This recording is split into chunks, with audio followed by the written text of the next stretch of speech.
Selamat malam Bapak Kelvin. Selamat malam, Pak. Senang sekali Bapak bisa hadir di podcast Vox Populi. Ini merupakan episode kedua kita. Siap.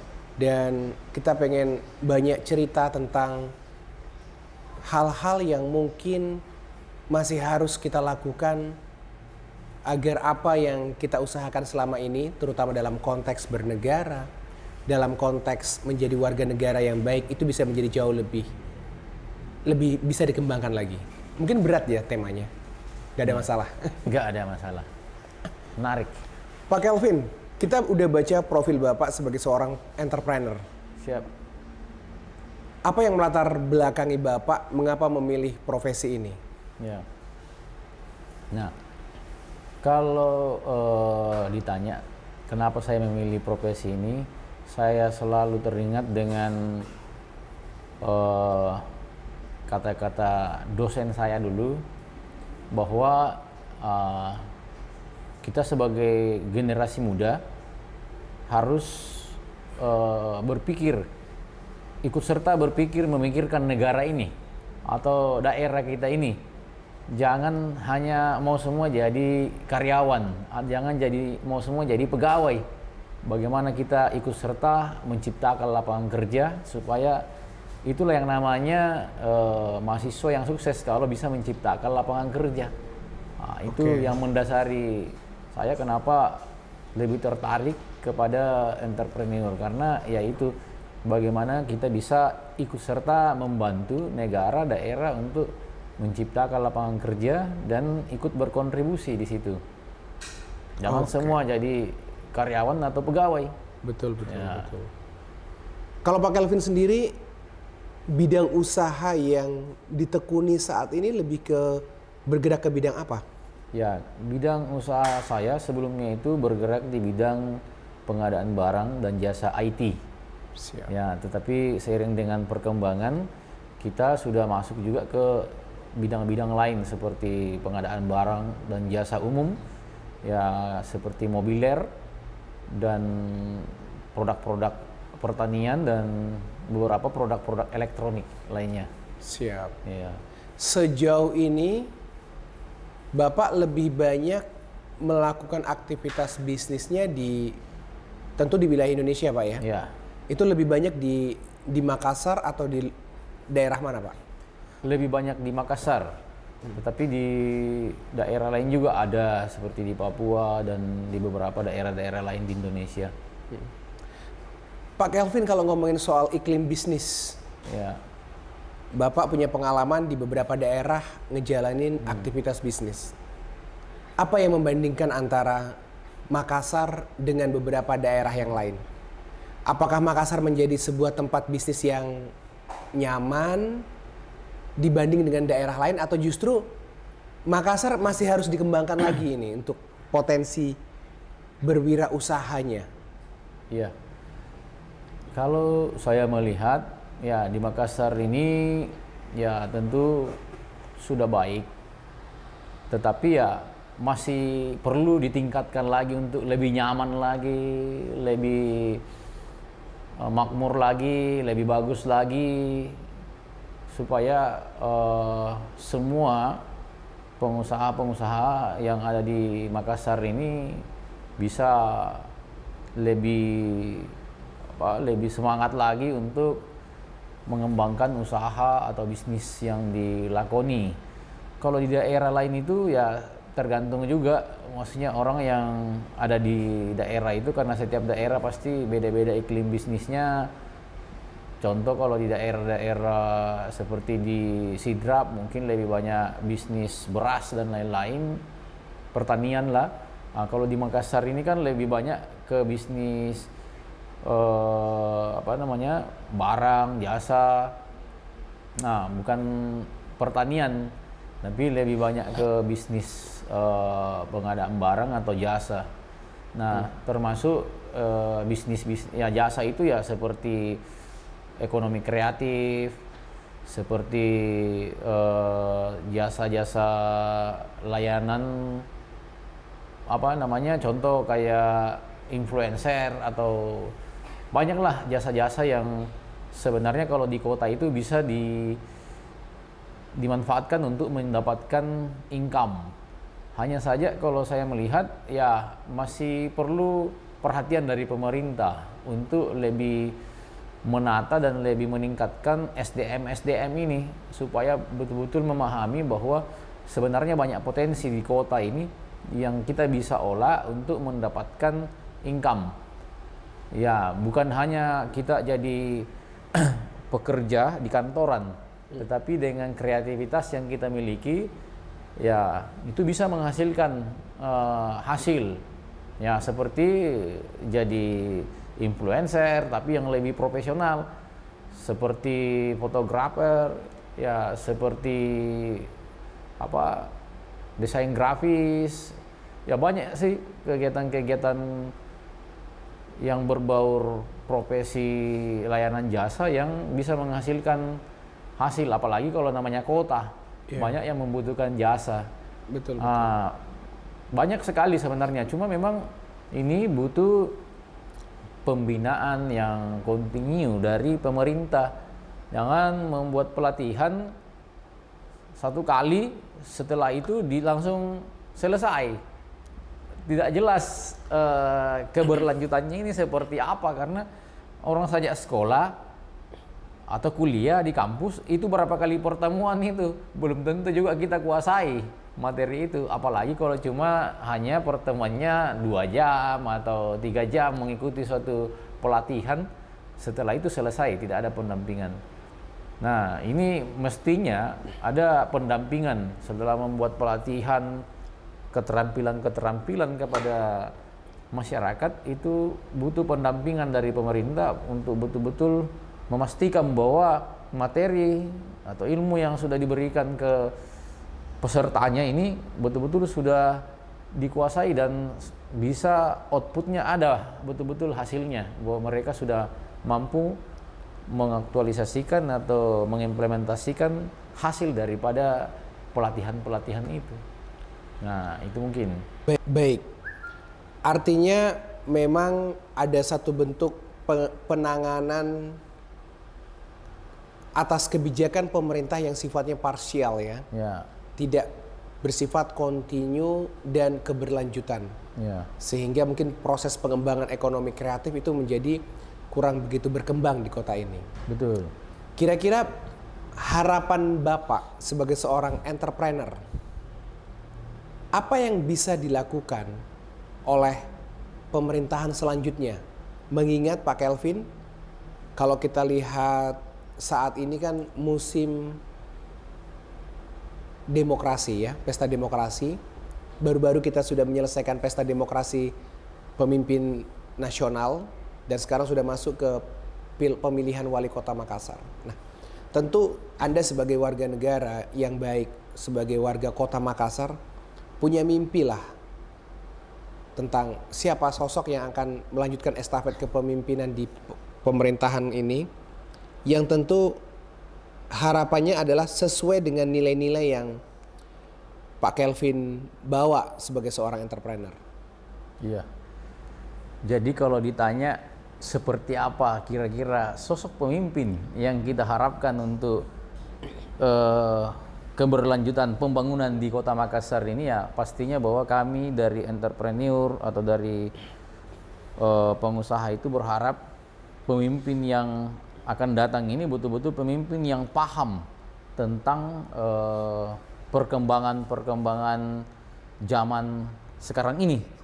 Karena setiap zaman itu situasinya berbeda dan kebutuhannya berbeda-beda, maka pemimpin juga harus pekah dan mampu beradaptasi dengan setiap zaman.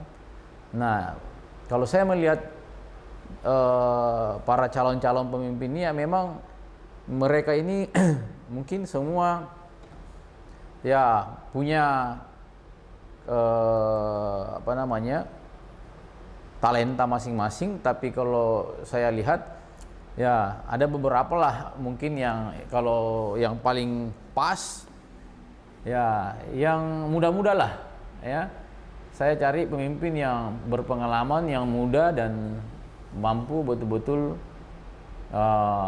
bisa menciptakan lapangan kerja, mengerti keadaan apa yang perlu dibenahi di dalam masyarakat, termasuk dalam internal pemerintahan.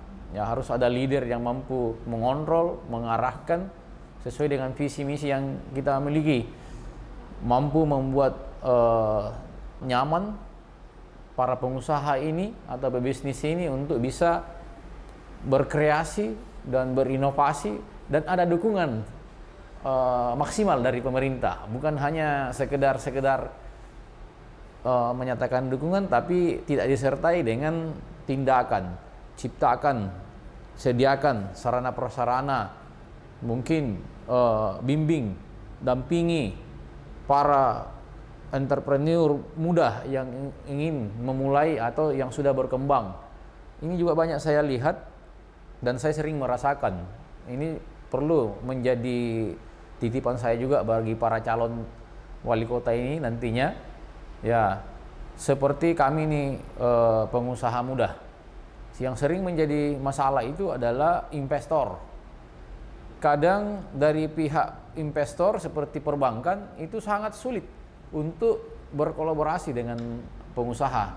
Nah, mungkin kalau bisa nanti ada calon kita yang bisa mampu menggandeng pihak-pihak investor seperti perbankan, bagaimana mempermudah para pengusaha ini bisa berkolaborasi dengan pihak penyandang dana untuk membantu dan memudahkan para pengusaha ini untuk bisa berkembang. Karena itu saya pernah mengalami sejak awal mau membangun usaha, itu kendalanya di situ, terlalu sulit dan berbelit-belit sehingga sangat sulit untuk mengembangkan bisnis atau usaha. Padahal sebenarnya kita sudah sudah betul-betul memberikan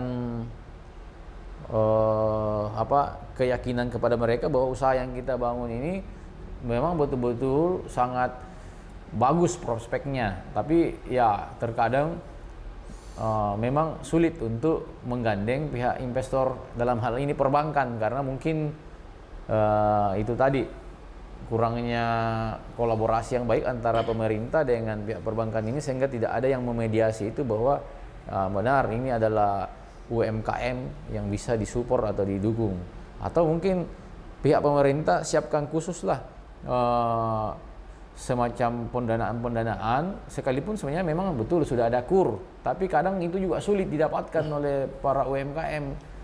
Ya betul, memang ada syarat-syarat yang harus dipenuhi, tapi kadangkala syarat-syarat ini makin membuat sulit pengusaha-pengusaha baru untuk berkembang. Nah, jadi intinya seperti apa calon pemimpin yang diharapkan? Ya, pemimpin yang muda, yang smart, yang punya pengalaman, yang energik. Nah, saya lihat ini ada kayaknya satu sosok muda nih yang saya lihat bagus nih, ya. Tidak apa-apa ya disebut namanya? Nggak apa-apa. Oh, enggak apa-apa. Jadi kalau saya lihat dan berdasarkan profil yang saya baca, kan ini saya baca semua nih pengalamannya Pak. Siap. Ini beberapa calon yang ada. Ya, saya lihat dari pengalaman yang ada, ya ini ada calon yang sangat bagus menurut saya karena beliau punya pengalaman juga di sisi usaha dan bisnis. Ya, dan beliau punya pendidikan yang bagus juga. Ya, Pak Andi Seto Asapa, beliau pernah jadi bupati di Sinjai, dan dalam program-programnya yang saya baca itu sudah banyak yang berhasil, bahkan mendapatkan penghargaan. Ya, kemudian juga pendidikannya juga bagus, orangnya juga masih muda. Saya rasa kalau untuk zaman sekarang ya paling pas lah untuk kebutuhan kekinian anak zaman sekarang, karena bisa ke Gen Z. Beliau ada di generasi milenial dan bisa ke atasnya lagi, jadi sangat ideal dan pas. Apalagi didampingi dengan pasangannya yang juga notabene adalah sosok muda juga. Ya, beliau juga Ibu Reski, ya 2 periode sebagai anggota DPR provinsi. Saya pikir itu adalah suatu pengalaman yang luar biasa juga dari beliau. Jadi sangat pas lah ini calon kita yang muda ini menurut saya. Kalau yang lain kan sudah 001-nya ini ya belum pernah duduk sebagai birokrasi ya, dalam birokrasi, dan ya mungkin untuk kebutuhan kekinian yang zaman sekarang agak susah untuk beradaptasi dengan kepentingan kaum milenial dan Gen Z. Nah, itu yang menjadi pertimbangan saya setelah melihat ya mungkin lebih condong ke Pak Andi Seto Asap atau Sehati lah. Oke. Ya. Ini bukan karena tendensi Bapak muda Bukan. sehingga memilih yang muda? Bukan? Bukan ada tendensi, tapi setelah melihat profil dan saya menimbang ya yang paling tepat, karena saya juga sempat bertemu beliau dan beliau bisa diajak berkomunikasi dengan baik. Beliau juga punya pengetahuan yang baik, mampu mencerna dengan baik ketika kita memberikan saran-saran dan masukan, dan mereka juga siap menerima saran-saran dan masukan ini. Nah, itu yang kita harapkan, pemimpin yang bisa mendengar dan mendengar rakyatnya, mendengar aspirasi masyarakatnya untuk bisa menjadi program-program kerja ke depan. Karena tentu banyak sekali nih aspirasi dari kami-kami, khususnya para pengusaha muda ini untuk membantu kami dalam bagaimana ikut serta membangun kota Makassar ini. Oke, siap.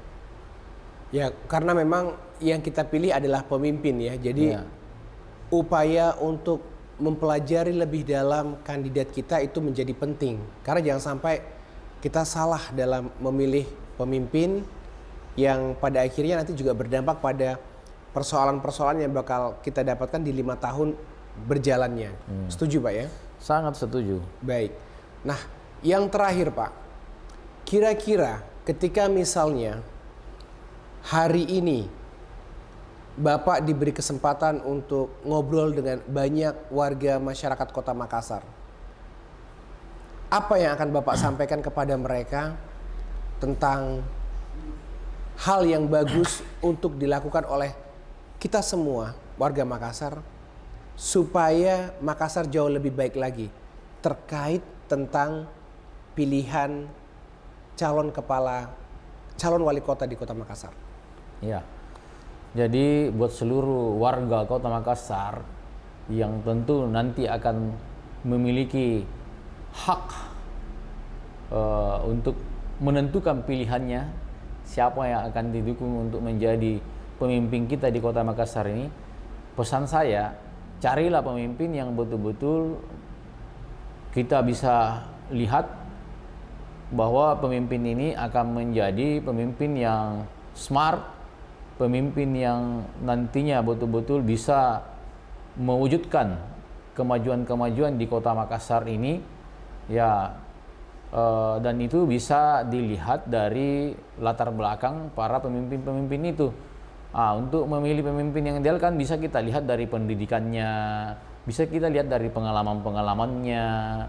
Nah, saya juga ingin sampaikan kepada kita semua warga Kota Makassar, jangan melihat pemimpin dari apa yang dibagi-bagi, karena ya tidak bisa kita pungkiri lagi, masyarakat sekarang itu betul-betul sudah kena virus yang sangat